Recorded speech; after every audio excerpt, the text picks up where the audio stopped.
It's been a very busy set of ASEAN meetings, not only with all the ASEAN members, all the foreign ministers, except there was no political representation from Myanmar. That's our own internal rules.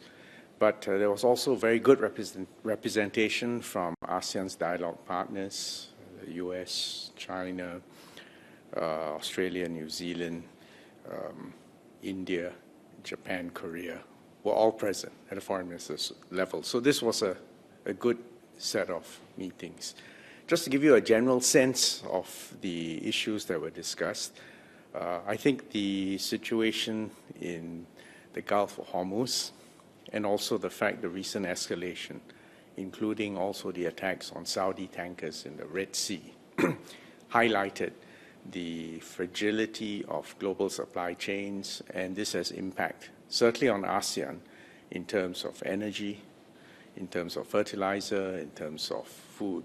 So that obviously was one central concern.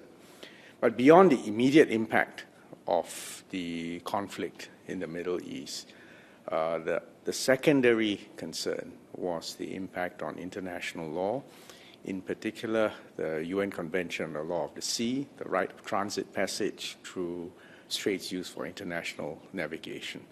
I'm glad to report that amongst all the speeches made by a very wide range of foreign ministers, everyone doubled down on the need to comply with international law, to maintain the primacy of UNCLOS and freedom of navigation and overflight. So basically, the secondary concern was compliance with international law. The third area of concern was a more prospective one. I mean, everyone's acutely aware the future lies in the technological revolution, AI, energy, and biotech. And I would say the concerns there, particularly in the case where you now have not only a technological revolution, but contestation between the two superpowers. Well, for the rest of us, the primary concern is access. Can we get access to the technologies of the future?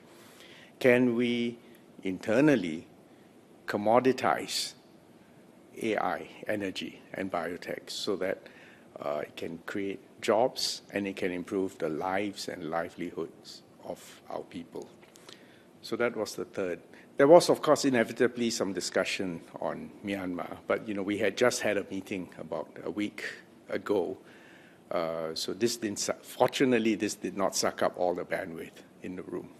So all in all, it was a good meeting, good representation, good, robust, candid discussions, and both dealing with immediate problems and looking forward to the future. President Ferdinand Marcos Jr.'s visit to Singapore. Yeah, last week. Yes. Was partly seen as an opportunity to ensure continuity as Singapore takes over the chairship of Yes. ASEAN in 2027. Yes.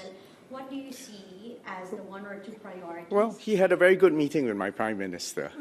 And as you said, the Philippines has been chair of ASEAN during quite a tumultuous period with the war, supply chain disruptions, contestation between superpowers.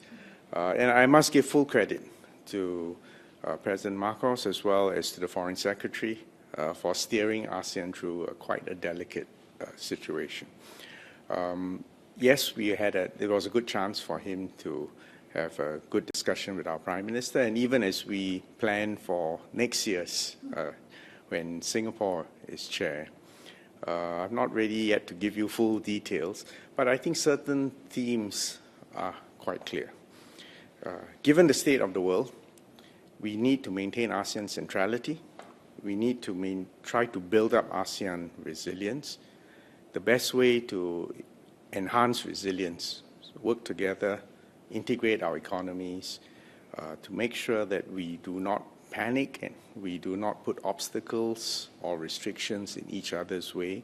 We continue to lower tariff and non-tariff barriers. And equally important, continue to make sure ASEAN remains relevant and able to engage across a wide spectrum in the world. So I see that as the central preoccupation for ASEAN, and even next year when we lead it. So think about resilience, think about integration, think about widening our network, strengthening that net, which hopefully will give us more stability, even as we confront a more uncertain, more volatile future.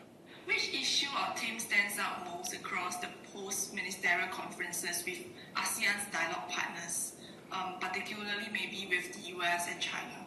So we saw that ASEAN engaged all its major dialogue partners this week, including Yes. the UK, China, and Russia. So how does Singapore navigate these relationships while preserving ASEAN's neutrality and centrality? Well, so let's deal with the elephants in the room, the US and China contestation. I think to their credit, both of them are trying to approach this in a careful, deliberate, and constructive way.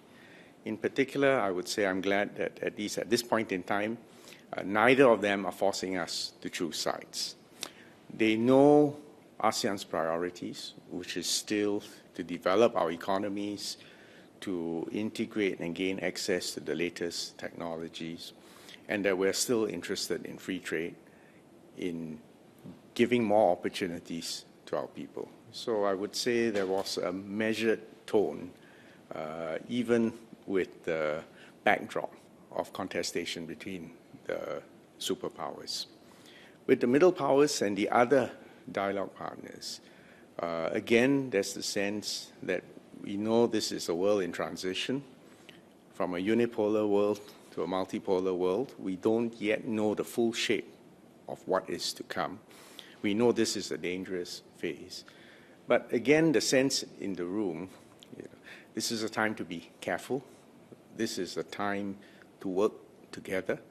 This is a time, particularly for the middle powers and the rest of us in ASEAN, to affirm international law, the habits of cooperation, to work on the basis of multilateralism, and not to resort to unilateral or coercive measures. So the tone was positive. And yet it wasn't all just sweet platitudes. There were candid discussions, both officially and in the unofficial discussions which occur beyond the sight of the cameras. Given that the Strait of Hormuz is closed again, is the issue of renewable energy more pertinent? And how will Singapore work closely with the ASEAN member states to ensure that ASEAN remains at the forefront of the digital and green transition? Thank you. The issue of energy resilience for ASEAN has always been there. So it's not new. But what this war in the Middle East is that it has elevated the sense of urgency and importance.